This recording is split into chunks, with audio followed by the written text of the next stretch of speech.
everyone. Welcome to the Field and Garden Podcast.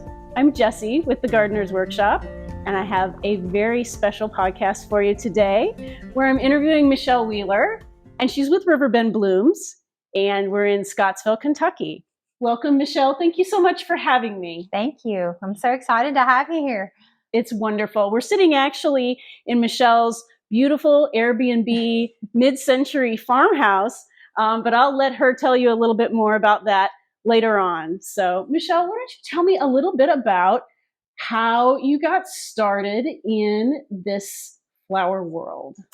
Well, it was kind of a circuitous route. Yeah. It started with vegetables. Okay.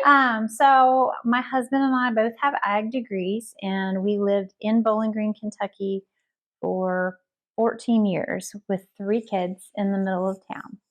And it took a while, but finally we found a farm and we bought it at auction. And the first thing, was like, okay, what are we going to do? What are we going to grow? We bought a farm.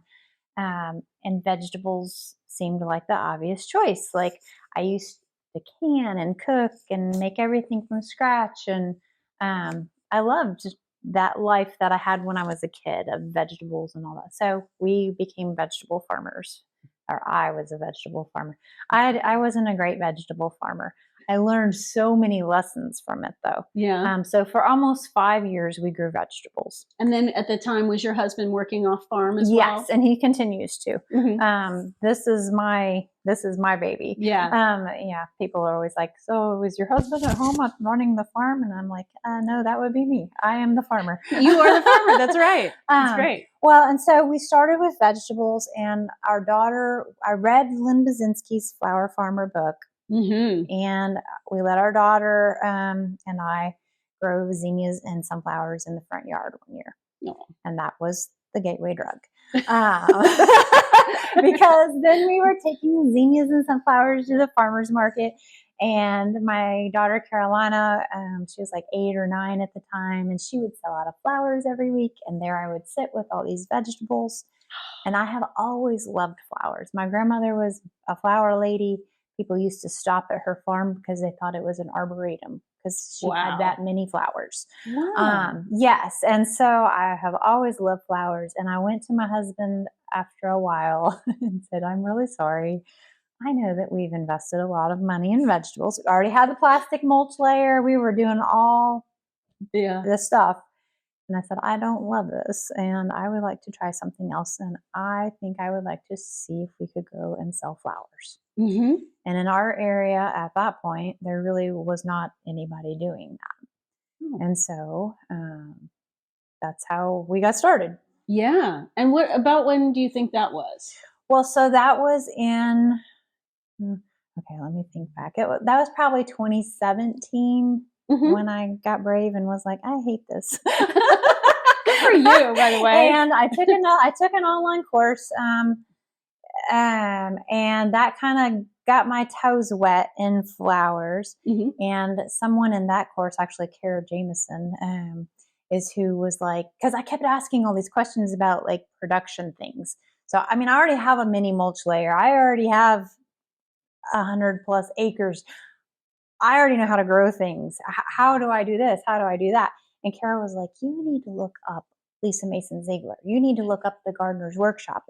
She is doing the things that you're asking about. You need to look them up. And so 2019, I would say, is the year that I started to really figure it out, but I still didn't say it out loud yet. That was kind of a practice year, right? But I took, Were you still going to farmer's market at that point? No, I was just like, took a year to see if we could grow them. Oh, okay. And can we grow them well? And sure. I have 3 kids. And so also we live in the middle of nowhere, and my husband travels. And so I'm still juggling being mom, and you probably weren't sure how much time you could devote to it and that kind of thing. Well, and like vegetables is actually really important piece to my flower success and where I ended up with flowers, because the things I learned with vegetables, I learned so many valuable lessons. And one of them was like, I would always drop the vegetables to be able to focus on my kids and my family. Well, like, if you want to be successful, you have to be really consistent with the farmers market. You have to be there every week. And I wasn't. I had a competitive trap shooter, a ballerina, and a competitive swimmer. And it's really hard to be at the farmers market every week. Right. Yeah. And that's why I have a flower truck, because now I know I can go to market however I want, whenever I want, which fits my schedule. Yeah. That was something I learned. I also learned, like, I didn't do social media when I did vegetables. I did a CSA. I just wanted to be able to grow vegetables and people buy them at the farmer's market. Basically share them. Yeah. Yeah. And it just did not work. And you can only work so many, 40 plus hours a week for 4 or 5 years and not make money before you're like, this stinks. I may get a desk job. Yeah. Or reevaluate. And so by the time I came to flowers, I had already made all these huge mistakes, which were lessons. I mean, it's not a bad thing to make a mistake. I learned so much, but that like prepped me.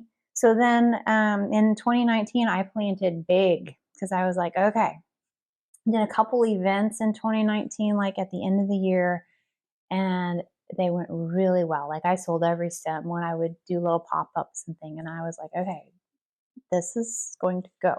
Yeah. And we planted big, and then the pandemic. So like literally we had all of these low caterpillar tunnels, and it was the week when all the things were starting to bloom and the whole world shut down.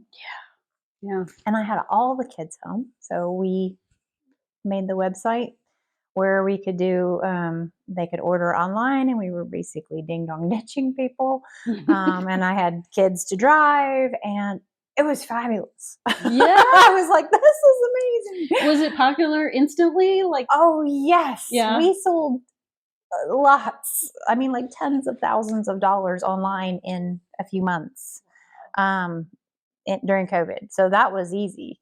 And there were no florists.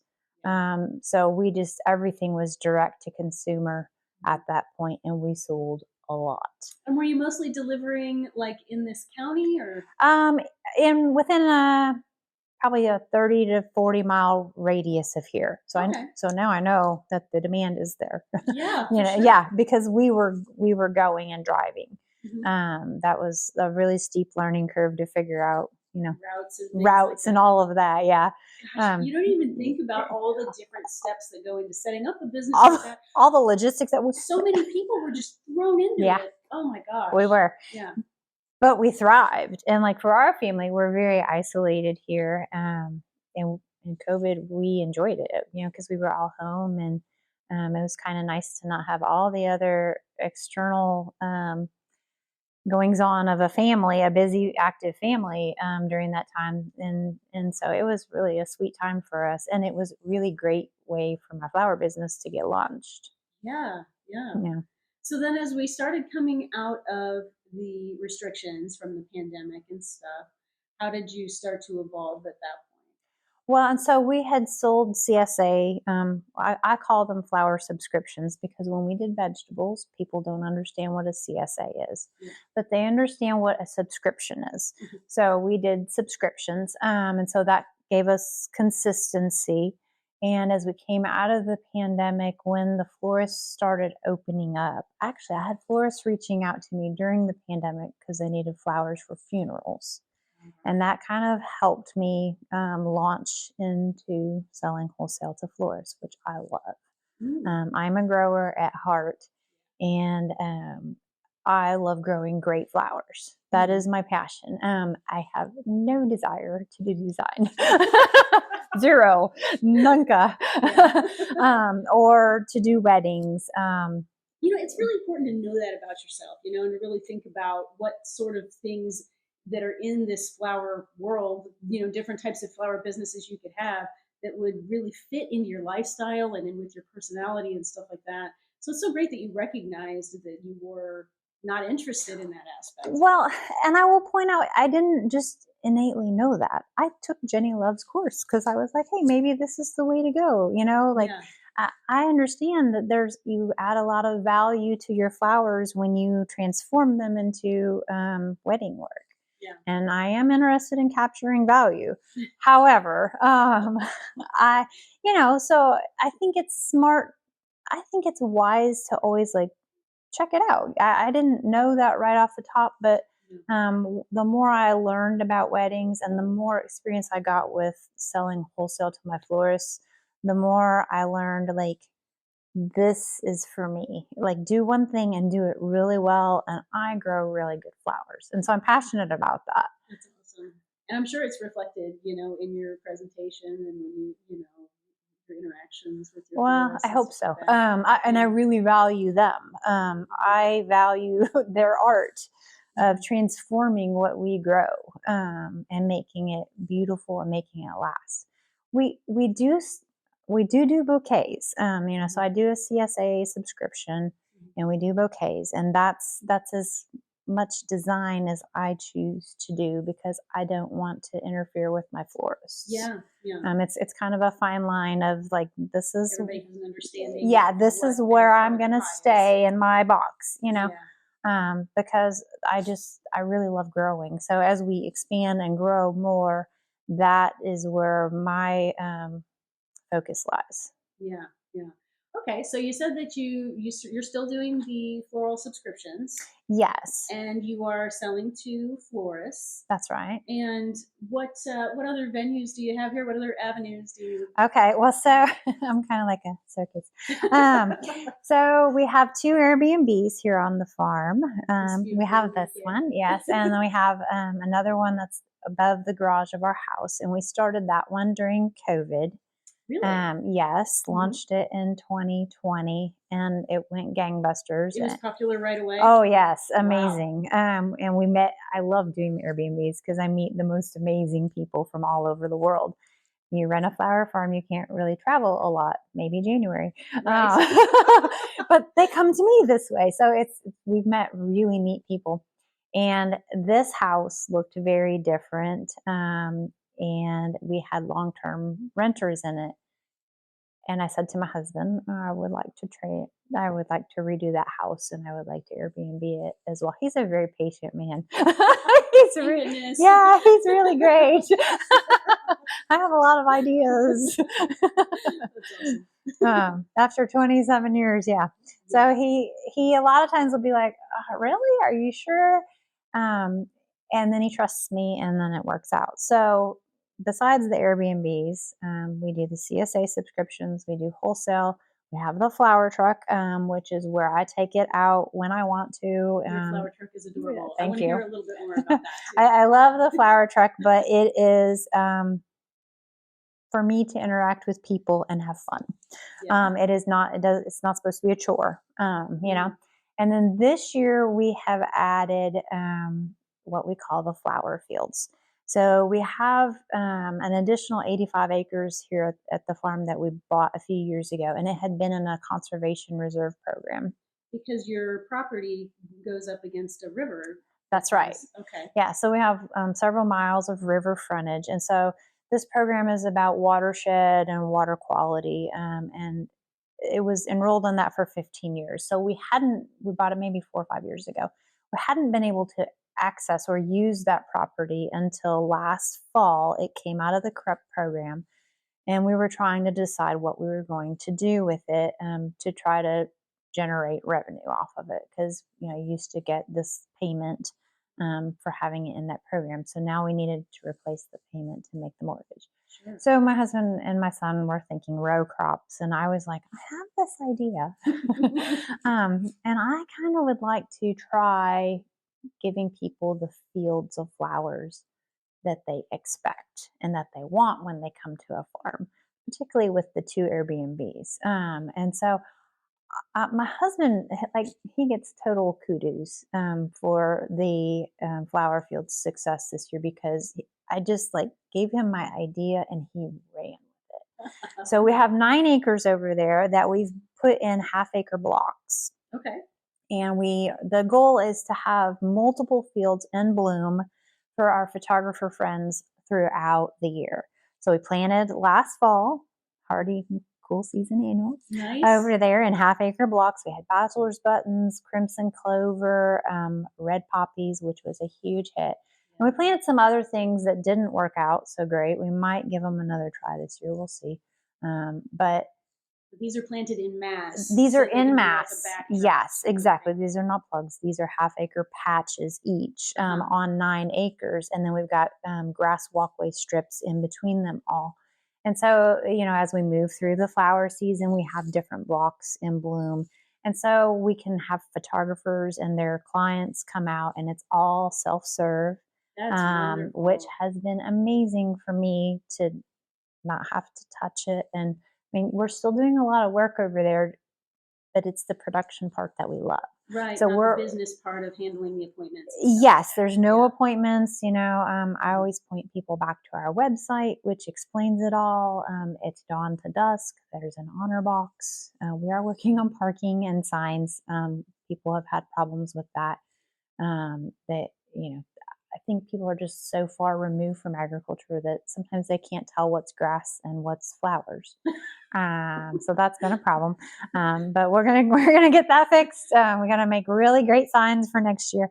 And it's been amazing to like share that with our community. And it's not just for photographers. Anybody can come and visit. And it's like $8 for an individual.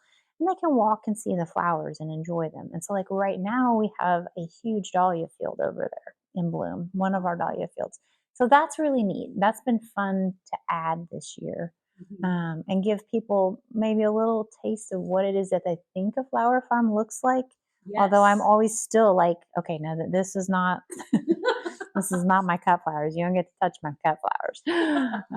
Now, are they allowed to cut flowers over there too? No, yeah. No, we don't. It's just for looking. It's just for looking, and the pollinators and the birds that we have. It's really, you know, it's what I wish I'd had when I lived in town all those years with 3 kids, to have a place to go and look and see and be in nature. And it's not like a national park or a park, so there's not a lot of people. It's actually very secluded and quiet, and so you can still hear. We have a lot of native quail here, so you'll hear the quail all around you, and the butterflies and the bees. And so that's been fun this year. Oh, that's great. You know, my mother-in-law does that whistle too. Oh, does she? My mother-in-law lives around here, so you know. But yeah, she'll sit out on her back porch and whistle to the quail. Yep. And they'll start replying. They it's do. So fun. It's amazing. That's great. All right, gosh, it sounds like you've got your irons in so many fires. Yeah, I'm like a ringmaster. But this year it has really things are going really well, and we're growing towards what I envision us becoming. And what is that? Do you have something coming up down the pike that you're excited about? I am excited because we've joined a collective this year. There is a collective in South Central Kentucky. And so we're part of the Sooki Collective, and that's been amazing to open other doors for wholesaling our flowers. But as we grow, we need a barn. I mean, like, buy a farm, you'll never be done with projects. You know, we need like we envision building a barn of some sort where we can have people be able to come and buy flowers here at the farm, like an honor system with bouquets, maybe along the lines of like the Arnoski's Blue Barn is kind of what in the flower field, that space over there. I kind of have this idea of a community area, you know, where people can come and enjoy and see the beauty. So that's nice. And we also, this is the first year we have help. I have H2A workers, Abram and Carlos, and that has been amazing for me because prior to this point, it's been me with some part-time help, you know, typically college age or young ladies helping me, but they don't have an ag background. And Abram and Carlos have worked in the fields of Mexico. Actually, they have family in Ohio at Sunny Meadows, and really? Yeah, and that's how you got. Yeah, that's how I got in touch with them. Yeah, I've taken Lisa's course, I've taken Dave's course, I've taken Stephen Gretel's course, and I've taken Jenny Love's course. So yeah. That's kind of how you and I met, actually, because we had both taken Lisa's course. Well, actually, what happened was I was here visiting my mother-in-law, and she had a magazine that you were on the cover of. Yeah. And it was a local publication, and you had a very nice cover shot with your husband on there. And the flower truck. And the flower truck, and she'd saved it for me so I could see it.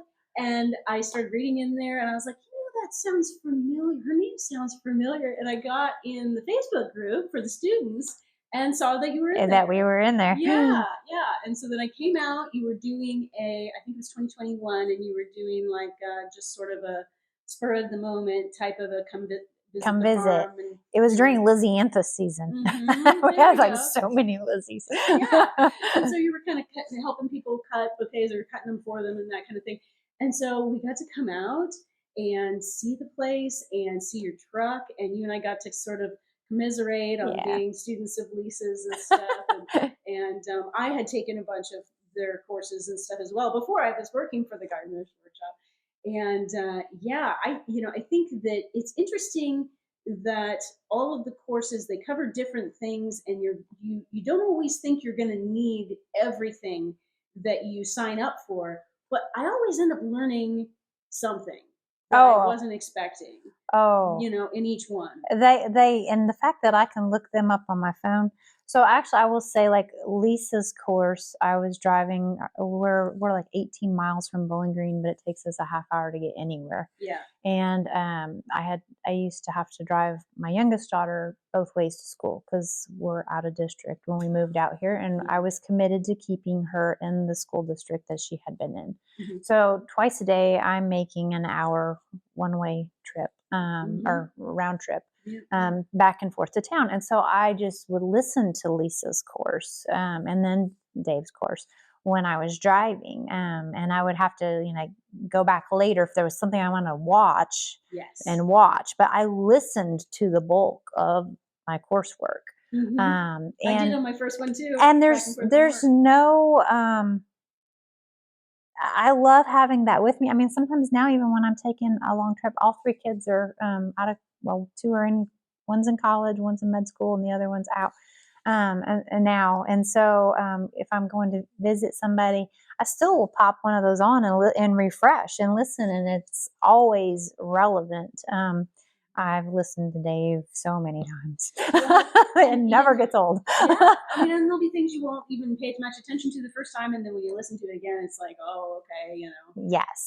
That's why they do it that way. And so, like last year I did Stephen Gretel's course, and we just put up our second high tunnel this year. And so, I'm planning on going back and revisiting that, so that as I'm ordering Lizzie right now and different plantings and things, there's so much great information. It's been really great for us.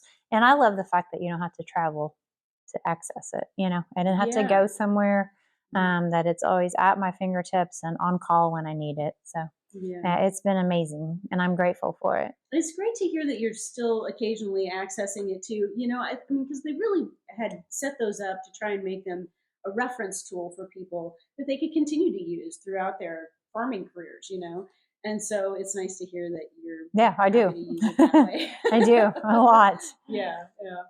Well, that's great. I'm so glad that we had a chance to sit here and catch up and kind of talk about what you're doing and where you're going with it and that kind of stuff. And I was hoping we could take a little tour of a little bit of the farm, if that's okay. That'd be great. We'll just take a little jaunt. Yeah, I think it'd be awesome. I think viewers would be happy to hear about some of the stuff that we, had talked about in this chat. So. Now, one disclaimer, y'all. Yes. It is September. Yes, it is September. It is September. It is September. And I am tired.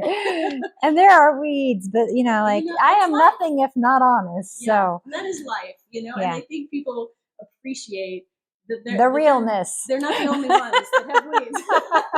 It is September. My husband works in crop protection, so that's both of our backgrounds is bugs, weeds, and fungus, herbicides, insecticides, and fungicides. Like we both have worked in production ag, and that's what he still does. Okay. So his his level of being able to handle me having weeds is not very good. Yeah, he wants to be on it right away. He has like a zero tolerance for weeds, and sometimes I'm like, babe, I don't get paid for the weeds, I get paid for the flowers. So when it comes down to having to make a choice, like right now we're in the thick of dahlia season and we are cutting thousands of stems and sending them out into the world. And to me, that's more important at the moment than the weeds.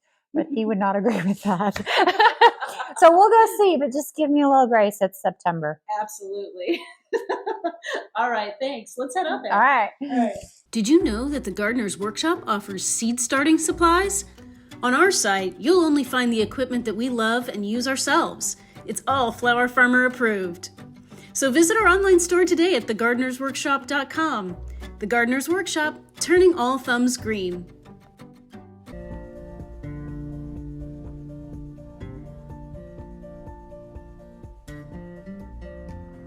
I love the dahlias. What is not to love about dahlias, right? No, right? So this is, what are we calling this area? This is Dahlia Field 1. And this is where you can see all the things I've learned in the past couple of years. Because they're kind of mixed up because of how we've been digging them. I use my tractor as much as I can. And so I would come through with my tractor and use an implement that would kind of toss them to the side. So they're double rowed. So there's 2 rows in every bed. And this is like 150 feet long. And who is that was just in the shop? Kimber. That's Kimber. He thinks you're here for him. So we're looking right here at the first, this is like the first plot, right? Yes, this is the first of the half-acre little plots that we've made. Mm-hmm. And this is where we've put the new dahlias. And this is where people are allowed to come out and take photos? Yes, they can take photos in here. Nobody's allowed to cut these dahlias but the guys and I, though. Right. Yes, but they can do photos in here. And then as we go this way, it goes down the hill. There's even more that we'll go see. Awesome. So the different areas. And over here to the right, we've just put water lines in over here. So now I have water in this field and we can irrigate. We've been irrigating. So yeah. Lots of things happening systems-wise this year. Very nice. So this was 2 different beds of sunflowers that we planted. This is zinnias planted with that planter. Nice. Okay. This was 3 more different, no, actually like 5 more successions of sunflowers. So it is so easy to be able to just drop the seeds in and plant a gazillion sunflowers. Yeah. So here's 2 more. You can see these 2. Are these the same succession? Yes. Mm-hmm. There was zinnias in the middle, and then 2 more of sunflowers with that planter. Nice. And then this is a flower. This is a photo field. But we planted these zinnias the same way with our planter. Yeah. You can see all the little pollinators in there. Yeah, so cute. So happy. This is a volunteer field of buckwheat. Oh, fabulous. We did not see this. Awesome. And it's getting ready to be my cool flowers. Okay. So all of the larkspur, blue pleuron, balls of Ireland, that's all being seeded with the new seeder this weekend. We're going to turn this over, and that'll be cool flowers. Great. More buckwheat. Buckwheat is amazing for because look at it. Yeah, look at that with the white pretty? chair and the, yeah, it's lovely. And we did not see this. Again, it's volunteer. It was bonus. Yeah, so it's the second crop of buckwheat here. It's the gift that keeps on giving. Right. More sunflowers. Great. And so here's the other thing we've learned this this year. These are really short right now because of day length, and we have not had rain in a really long time. Right. And this part is not irrigated because I have not had water until Right. like last week. Right. So that's why these guys are so short. But I forgot what I was going to say. That's all right. And these, you can see that the heads are still on, and so that's nice for wildlife. For wildlife. Mhm. Have you ever watched Duck Dynasty? Like, my friends are like, I can't believe someone has made a show about your life, Michelle. So tell us about this area we're in now. So we have a lot of areas on the farm that we have chosen to leave wild. And this is down in the bottoms, and this is field corn. And we actually just grow this for the ducks. Just for ducks. My husband and my son are very passionate about, well, actually a lot of wildlife. So we have a really good native quail population here on the farm. We have 2 different fields of corn that we just feed to the ducks. They do shoot a few ducks, but not nearly as many as we feed, I'm quite certain. Right. And then we have, like, over here to your right, this is a wood duck nesting box. So they've built, I don't know, like maybe a dozen of these, I think, and they put them out around the farm in places for the wood ducks to nest and have babies. So we're making habitat for the ducks. So what they do in the winter, once the actual row crops come off the farm here. So we have 227 acres in total, and there's 85 acres that's on a corn soybean rotation, and we cash rent to a local farmer. One of the things about buying a farm and starting from scratch is equipment's really expensive. So Eric is our farmer and has been with us since we bought the farm in 2014, and he farms that 85 acres. Now, we have another 85 acres that just came out of that CREP program last year, and I told you we have 9 acres. That's the dog, sorry. Hi there. That's Kimber. We have 9 acres that we are doing the flower fields on. And then a lot of that other acreage, our son has his first crop out on. So he planted winter wheat last year, and then he's double cropped soybeans in behind it. So it's his very first crop, and he's just getting started because he wants to farm. So we've got all that going on. But we have a lot of areas that we have intentionally still left wild. And what will happen is this fall, we're right on the river, and they will flood this area. So they've built levee systems here around the farm where they can... Your husband and your son. My husband and my son, lots of dirt work. And they have these they call it a flash flood riser, where they put different, they'll, like, as the water height comes up, they add another board to the riser system. And this will become a pond essentially in the winter. We make this into a lake. And then it floods this field corn, and all the ducks love it. And as they migrate south and then come back north, then we have habitat for them, and they have their babies here. Aww. And so, like, in that late January, February, into the spring, my husband is down here every night watching his ducks and checking on the babies and all that. So it's pretty neat. We have a lot of deer. We have a lot of wildlife, and they're very, very passionate about wildlife conservation. So yeah, we grow corn just for ducks. That's awesome. Thank you for sharing that with us. Cute. I'm just like laying down in it, having a little drink. So where are we now? So we're down at the river.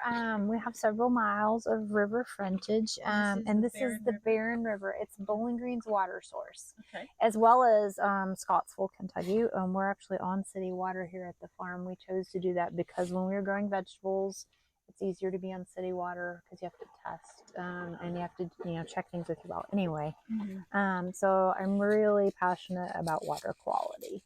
And what goes into this river matters because my family's drinking it, and so is all my friends' families downriver. And it's actually a really healthy river, and we have a lot of mussels in it, and in the summer it's very clear. So the things that we're doing right here on the edge of it, the buffer strips and other conservation things that we do, it matters. Yeah. I was saying earlier, like I get to farm up on top of the hills, which is pretty small, limited space here on our farm. I take the little hilltops. And then we have, you know, in the bottoms we have the row crops. But we do have a buffer strip still because water quality matters. Yeah, yeah, it's beautiful. Yeah, that's my favorite spot to just breathe. Just come down here and take a moment and breathe. So you get perennial beds back there? Yes, that's new this year.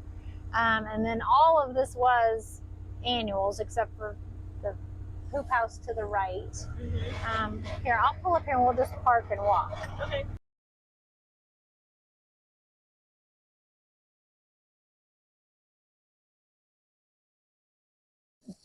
And so what do you have there? What's the So we've got Snaps, Sweet William. That's a late stock that I was going to try in the high tunnel.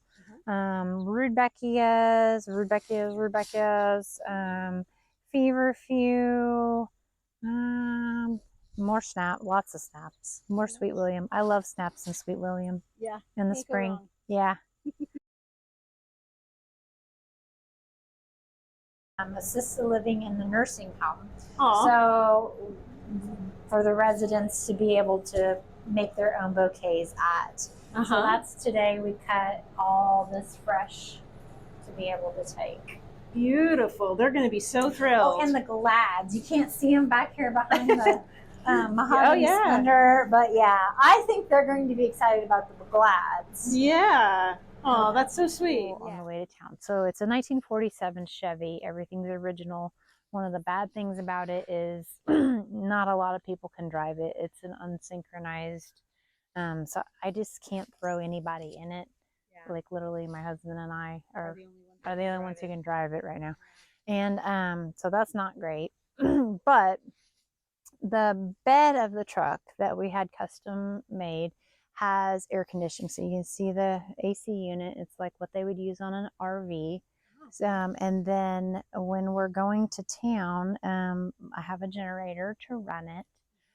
So the flowers are air conditioned, the driver is not. And on the inside, hold on, I'll show you the whole thing. So this is the sign, and it comes down like this.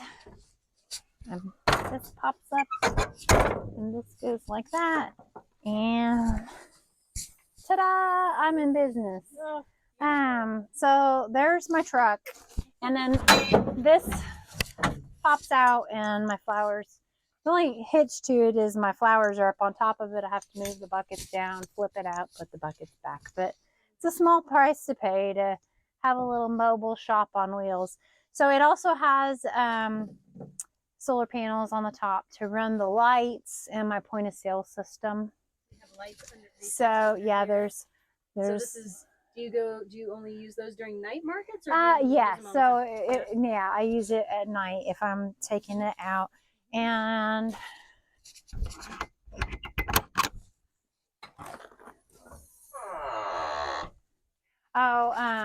it's got onboard water too, so that I can.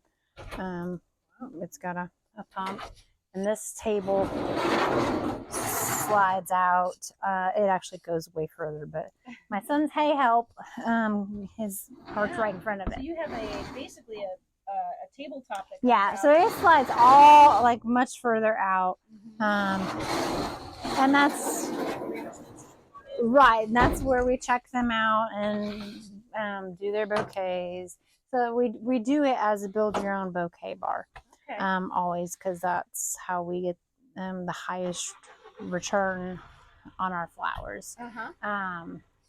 So everything's priced by the stem, that means? It's all priced by the stem, yes. Nice. And I know there's a lot of other flower trucks around. I don't know how you can afford to do this unless you're growing them yourself.